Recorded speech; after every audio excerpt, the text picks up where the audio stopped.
When I heard her voice, weakly apologizing, I was stunned. I've always known her to be strong-willed and assertive. It was the first time I had ever heard her voice sound so fragile. Such a weak voice didn't suit her at all. That's why I decided to confront whoever was tormenting her. This incident would greatly change the dynamics between her and me. My name is James, a 28-year-old working as a nurse.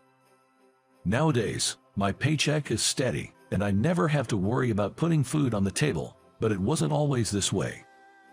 My family was slightly well off, and I attended a prestigious middle and high school. Back then, I was a typical nerdy kid with glasses. I didn't have many friends, but I never felt lonely. But I did have a friend, or perhaps a rival. Her name was Catherine. I assumed she didn't like me because she was always tough with me, but it turned out that wasn't the case. Catherine was simply very competitive. You see, we always competed for the top spots in our grades. Since middle school, we had been in the same class. I thought she was just a classmate, but one day she declared, "You're my rival," so I guess that's what we were. Whenever Catherine lost to me in tests or rankings, she would get incredibly frustrated. She had tutors and even attended after-school programs, so she hated losing to someone like me, who did nothing special. All I did was study because, well, I had no friends and nothing else to do. At first, I found her confrontations annoying, but eventually, that feeling faded. Perhaps it was because I got to see her hard-working side. Catherine's father ran a successful business, and she admired him greatly. "I'll take over the company in the future." That is what she professed to those around her. And it wasn't just talk. She was genuinely dedicated to her studies and even played sports to build her physical stamina. She was also actively involved in student council and volunteering. Back then, I didn't have any particular dreams or goals. But watching her work tirelessly towards her dreams was truly inspiring. She had a strong personality, but it was a sign of confidence and was cool. Catherine had charisma, always surrounded by people. She might have been bossy or demanding towards me, her rival, but she was generally great with people and had an uncanny ability to read the room. The opposite of me, who has no friends. She had everything I lacked.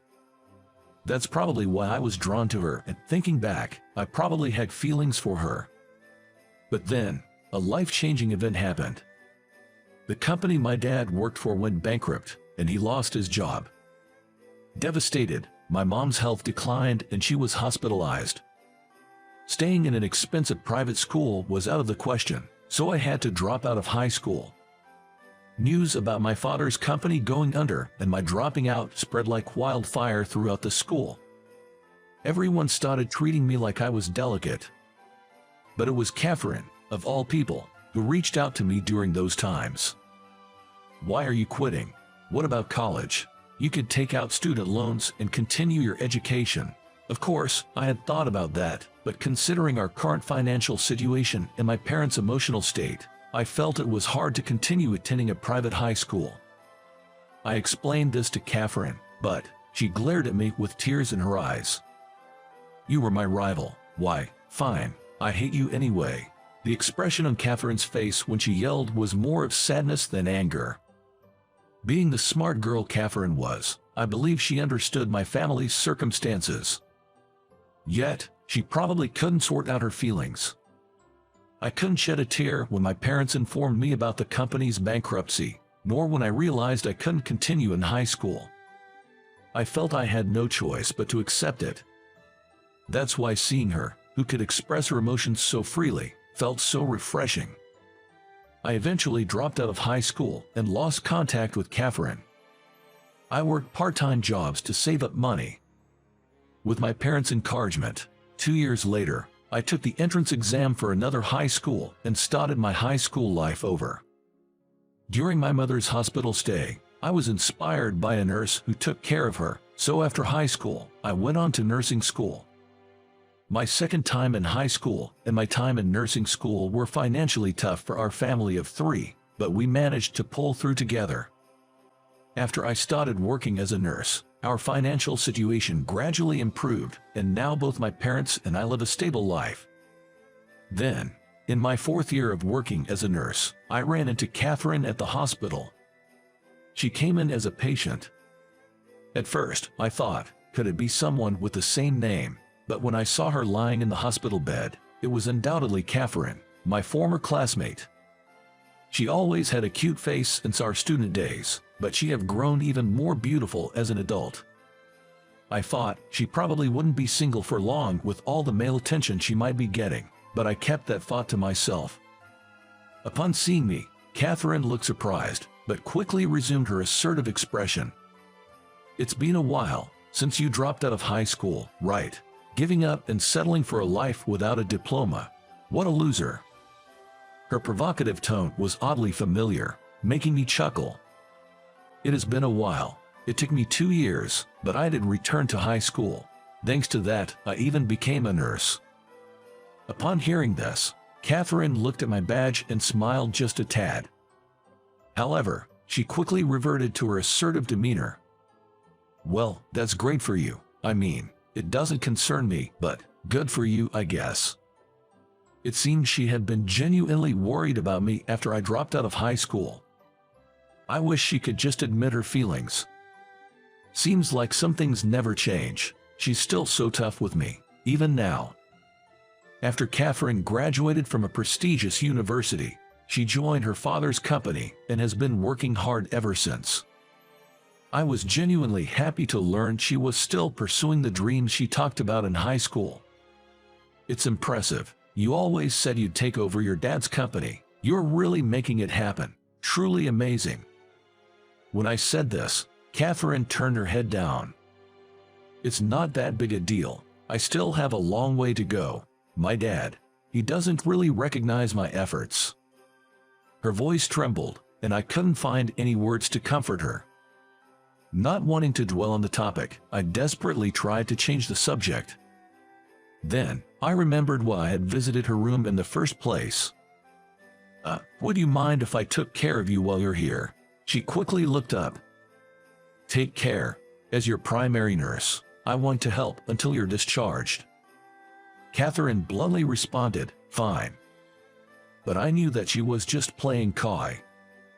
"Let's make this a good stay. If you need anything, just let me know." She replied softly, "Thanks."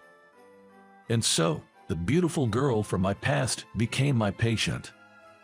Catherine was admitted because of a severe stomach ulcer. If she had come to the hospital earlier, it might have been better, but in Catherine's case, even the doctors were shocked at how advanced her symptoms were. Knowing her, she might have prioritized her work and endured the pain.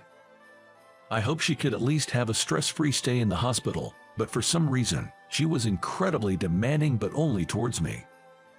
"Hey, can you get me that shampoo from the gift shop? Could you grab me some magazines? I'd like them today," and so on. It felt like I was doing more personal errands than actual nursing tasks. Come to think of it, she would make such small demands back in high school too. I never imagined she'd still be this way as an adult. Feeling a bit overwhelmed, I discussed this with another nurse, expecting some understanding, but I got a surprising reply. "Huh, demanding? Catherine, I've never noticed that. Moreover, not just one but all the other nurses seem to feel the same way." A lot of Catherine's colleagues came to visit her at the hospital.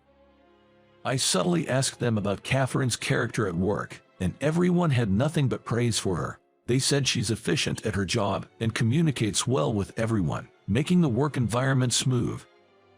This means Catherine's demanding behavior is directed only at me.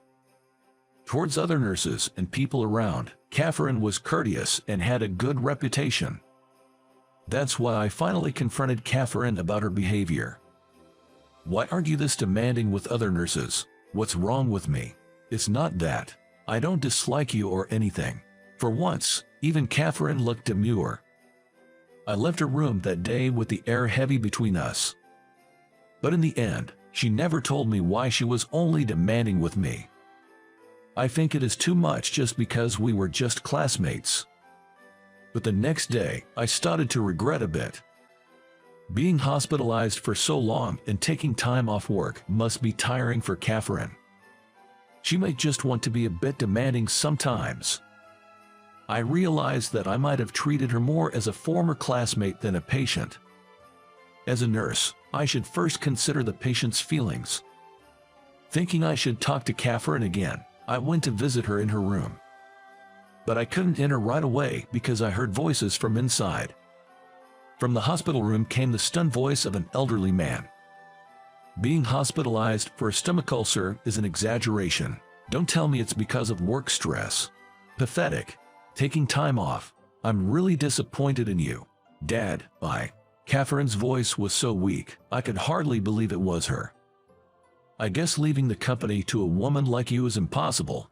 You should have just stayed at home, learned to be a proper wife, and agreed to the arranged marriage I set up for you. That's probably all you're good for. From the conversation, the man seemed to be Catherine's father, but what he was saying was incredibly harsh. Ever since middle school and high school, Catherine had admired her father and worked hard to take over the company. From what I've heard from her colleagues, she has been continuously putting in the effort and is competent at her job. I wondered how her stomach ulcer got this bad, and maybe it has something to do with her father. Perhaps she overworked herself, trying to gain her father's approval. Come on, Catherine, stand up for yourself. I silently urged her in my heart, but my wishes weren't conveyed. All I heard was a soft, "I'm truly sorry," from Catherine. Her voice tightened my chest. Maybe it's my fault for giving you time and waiting. You've been a disappointment. Forget about work and the company. I'll arrange another match for you. To his words, Catherine's voice overlapped with tears. Please wait, I can still do it. I believe I can be of use. But her desperate plea went unheard. I clearly heard a heavy sigh from Catherine's father from outside the room. Sigh, marrying into a beneficial business would be much more useful for the company.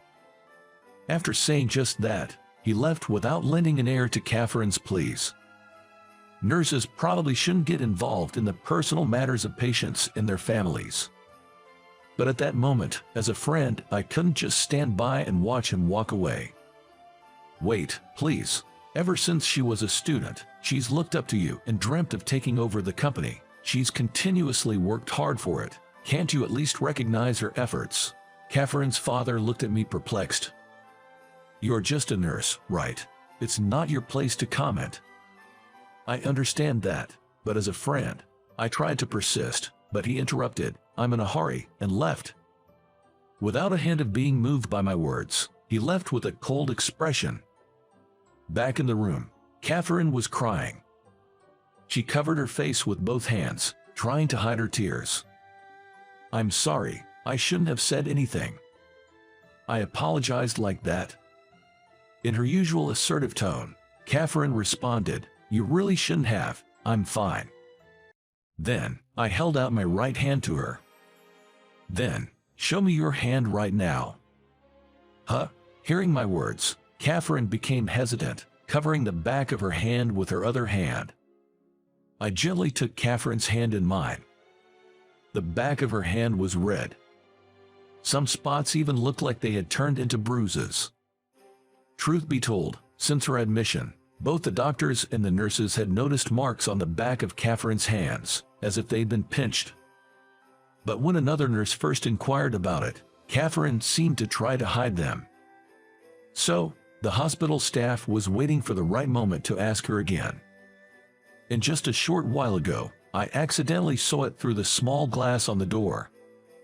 While being berated by her father, Catherine had been digging her nails into the back of her own hand. I asked as gently as I could. You do this from time to time. Catherine remained silent for a bit, but eventually she shared the truth. Apparently, she does it when she feels an excessive amount of stress. It's pathetic. I can't even work well enough to gain my father's approval, and yet I'm so mentally fragile. I remember her being so confident back in our school days. But now, she seemed to have lost that confidence. Given the harsh words she'd received from her father while being sick in the hospital, it might not be surprising that she felt this way. Don't tell anyone, I cried. Okay, I know you've seen me at my worst since our school days, but I don't want to show my weaknesses to others, she said. It was then that I realized her whims that were exclusively for me were because she trusted me, knowing her stubborn side, and maybe a bit of dependence. Realizing that, I couldn't help but want to support her, seeing how hard-working and clumsy she can be. I won't say a thing, but hey, you can tell me anything. I might not be able to offer advice or solutions, but I'll always listen. Catherine gave a small smile and said, "Thank you." During the rest of her stay in the hospital, Catherine's selfishness was hushed up, and we spent most of our time talking leisurely. Perhaps Catherine needed a place where she could vent and show her vulnerabilities. She had decided to take an extended break from work. After her discharge, Catherine and I began to occasionally meet up and go out for meals. She had returned to work, but instead of diving back in full throttle, she seemed to be taking things more slowly. Spending time with me, I think she pondered on how to work while also taking care of herself. I was curious about her relationship with her father, but I decided not to ask until she brought it up. Still, her expression seemed brighter compared to when she was in the hospital. So, I chose to watch over her a little longer. During our fourth dinner together, I confessed my feelings to Catherine. Sadly, she turned me down. However, she did ask if I could wait a little longer. Of course, I asked her why, but she didn't tell me. But since she asked me to wait, I felt I had no other choice. 3 months later, out of the blue, she told me, I quit my job. After her discharge, her father had apparently tried to push forward with a marriage arrangement. But Catherine simply couldn't accept that and decided to distance herself from her father. "You sure about that? Weren't you saying since school that you wanted to take over your dad's company?" I asked. To that, she laughed and said, "I'm over it. Being with you, you've affirmed every part of me. I felt like I was able to breathe properly for the first time in ages. Food tastes better, and I sleep soundly. I realized I hadn't been taking care of myself at all. From now on, I want to live in an environment where I'm accepted for who I am." Her smile as she said this was genuine and unclouded. "So, will you stand by me as I make a fresh start?" she asked. I responded with an enthusiastic "of course," and hugged her. I was overjoyed to see her moving forward while cherishing herself. And so, our romantic relationship began. 2 years have passed since then, and Catherine is now working hard at a company different from her father's. I proposed to her recently, got the green light, and we plan to marry soon. After Catherine left her father's company, Catherine's father was apparently severely scolded by her mother. She told him, "Your way of thinking is too old-fashioned. Change your ways or we're getting a divorce." It seems that was the wake-up call for Catherine's father. But as we know, people don't change overnight. Nevertheless, it seems he's gradually coming to accept Catherine. We managed to chat a bit when we visited him to formally announce our engagement. Apparently, his excessive expectations stemmed from the fact that she's his daughter. Both Catherine and her father seem to have a mutual desire to reconcile. Their relationship may still be somewhat strained, but I hope I can help bridge the gap between them. I'm certain their relationship can be mended. After all, Catherine's father has a wife who isn't afraid to scold him, and Catherine has me by her side. I believe that when people have someone to lean on, they can become kinder and continue to move forward with hope. This is the story of how my wife and I met. Thank you for listening to my story about the woman I adore most in the world. I hope to continue building a happy home with her while I am under my wife's thumb.